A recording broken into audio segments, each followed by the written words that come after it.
ছেলেদেরকে সুসংবাদ দিন, তার মানে বিপদে ধৈর্য ধারণ করতে হবে। প্রিয় ভাইয়েরা, ইন্নামাস সাবরু ইনদা সাদামাতিল উলা।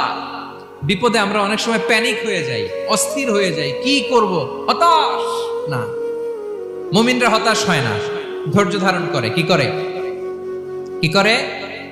ধৈর্য ধারণ করার শক্তি দাও গো মেহেরবান আমায়, দাও গো মেহেরবান। পড়েন, ধৈর্য ধারণ করার শক্তি দাও গো মেহেরবান আমায়, দাও গো মেহেরবান। সবাই বলুন একসাথে, ধৈর্য ধারণ করার শক্তি দাও গো মেহেরবান আমায়, দাও গো মেহেরবান।